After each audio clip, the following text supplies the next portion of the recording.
La mousse doit être parfaitement hydratée et une chose très importante, la mousse est plus haute que les bords du contenant. Nous avons besoin de beaucoup de mousse, il faut de la générosité parce que les feuillages, les fleurs seront nombreux. Il faudra donc beaucoup de mousse. On va couper légèrement les angles, ce qui va nous aider à arrondir notre composition. Ce sera beaucoup plus facile à travailler.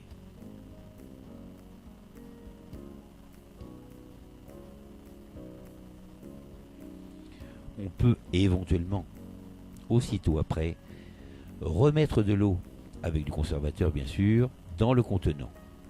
Ce qui va éviter de laisser les cavités que parfois nous fabriquons en piquant les tiges, de laisser les cavités vides. L'eau va prendre la place immédiatement. Il ne faut pas oublier que la mousse, lorsqu'elle donne son eau au feuillage et aux fleurs, elle se vide, elle sèche. Il faut donc réhydrater. Là, pour commencer, Clotilde va placer des feuilles de chicot. Le chicopalme, des petites feuilles qui viennent d'Amérique du Sud, qui sont coupées en biseaux et qui vont être placées parfaitement à l'horizontale, voire légèrement vers le bas. On dit d'ailleurs que si on avait à regarder une composition comme celle-ci sur le côté, les feuilles qui sont à la base sont à 9h15. On va imaginer que c'est une horloge. Le point focal est au niveau du bord du contenant. Eh bien, les feuilles sont à 9h15. Maintenant, là aussi, on va utiliser les mêmes feuillages que tout à l'heure. Deuxième travail, placer un feuillage de bourrage dans notre composition florale afin de cacher, bien sûr, cette mousse, mais de réaliser une collerette surtout bien régulière. Toute composition romantique est une composition formelle, parfaitement définie dans une forme géométrique stricte. Il est donc conseillé, utile pour mettre en valeur nos fleurs, de fabriquer une collerette juste en dessous. Là, Clotilde a choisi de travailler ses feuillages par groupe. Un petit coup de lustrant sur les feuilles pour éviter la poussière, les dépôts de calcaire et pour donner un petit air frais à nos feuillages. Et là, le reste de la mousse sera caché par du Pittosporum panaché.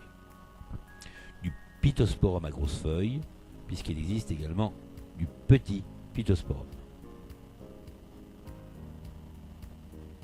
Là aussi, nous assistons bien sûr à une réalisation relativement grossière, mais qui, plus grosse, donc correspondrait peut-être à du funéraire, et qui, plus petite, pourrait correspondre à une toute petite composition romantique centre de table. Là, nous découvrons la technique.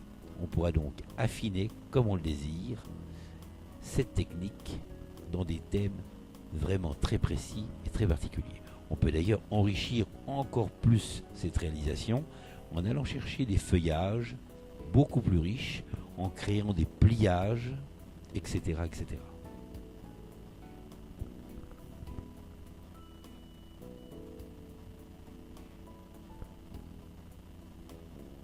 Là aussi, tous les feuillages sont coupés en biseaux, les fleurs également.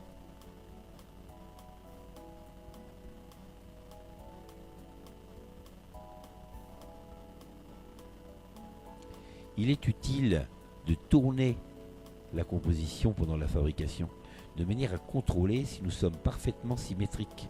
Il n'est pas évident de réaliser une demi-sphère parfaitement régulière. Alors là, Clotilde nous propose d'abord la rose centrale, celle qui sera la plus haute, qui est au milieu.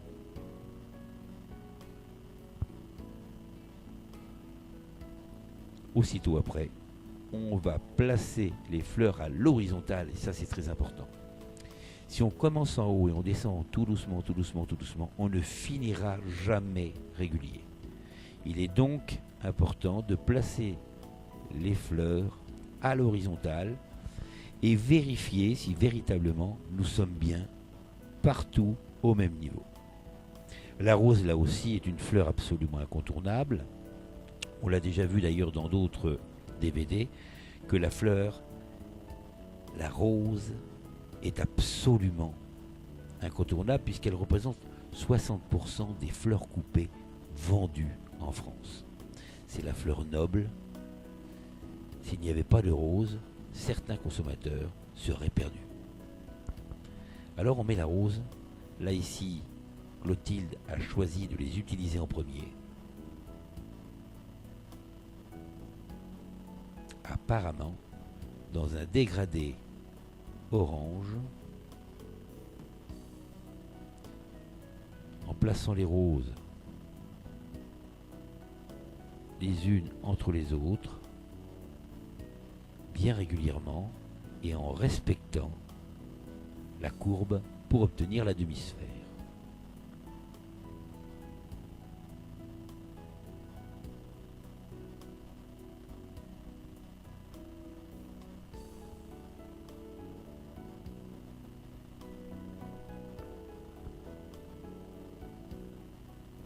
On voit le rond apparaître.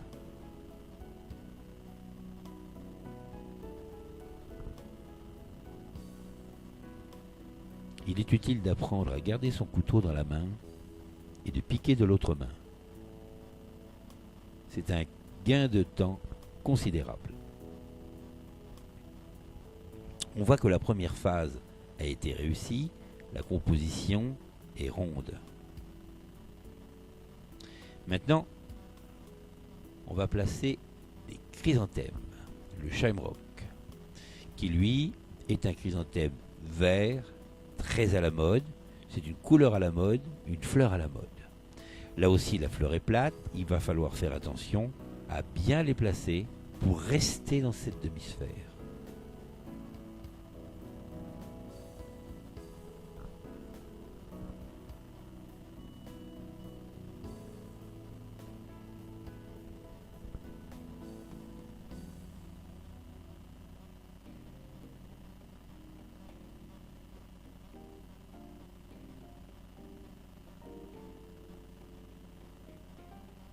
On va les disposer également d'une façon bien homogène, bien régulière.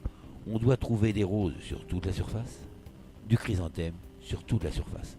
Nous sommes dans un style romantique.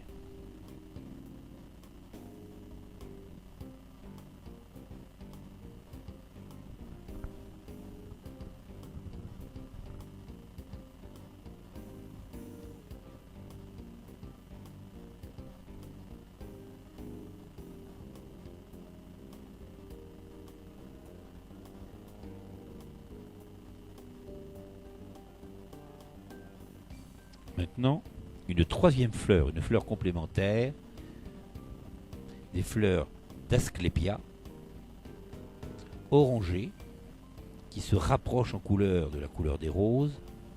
C'est une fleur qui est nerveuse également comme le chrysanthème l'était. Le chrysanthème était déjà nerveux, mais différent de l'Asclepia, déjà de par sa couleur.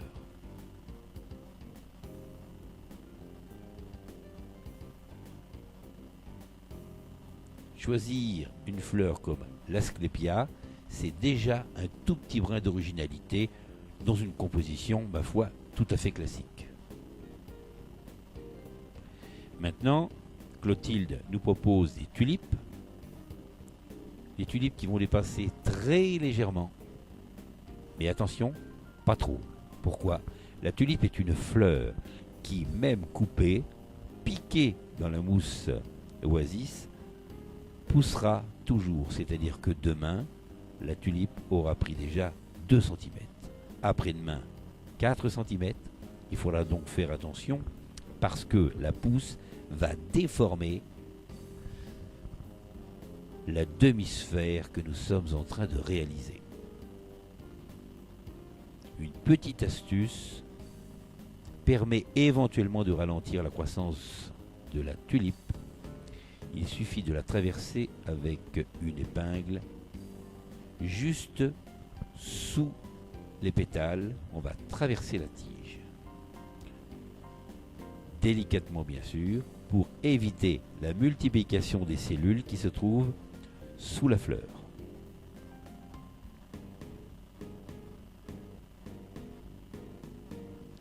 Des œillets de poètes verts maintenant vont se placer là où il nous reste des vides, là où on a besoin justement de remplir notre réalisation d'une façon parfaitement homogène.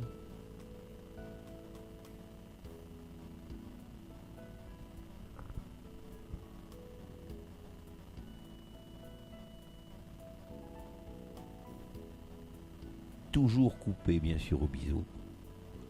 Le biseau est incontournable pour éviter que la fleur pivote sur elle-même, ce qui déformerait également la composition florale. Maintenant, une petite originalité dans une composition classique, on peut apporter bien sûr de la fantaisie. Là, des mini étoiles de mer qui sont tout à fait naturelles et sont traversées par une épingle qui est surmontée d'une perle. On va passer au cœur de l'étoile.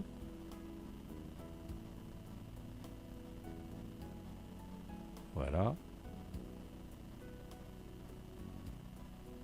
L'étoile sera placée grâce à l'épingle sur une tige, qui peut être d'ailleurs une tige récupérée, une tige de rose qui a été coupée, etc. Pourquoi pas. Et on pourra après venir placer ces étoiles de la même façon qu'on aurait placé des fleurs. Ce qui va nous apporter bien sûr beaucoup de fantaisie, d'originalité. On séduit aujourd'hui le consommateur de plus en plus par des fantaisies. On voit notamment que l'étoile et la perle sont dans les mêmes tons que les autres éléments.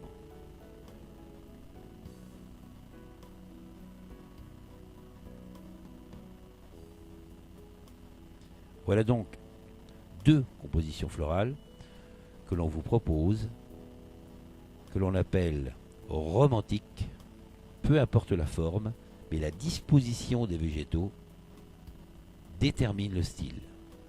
Des petits végétaux qui perdent leur personnalité au profit de l'ensemble dans une forme parfaitement définie.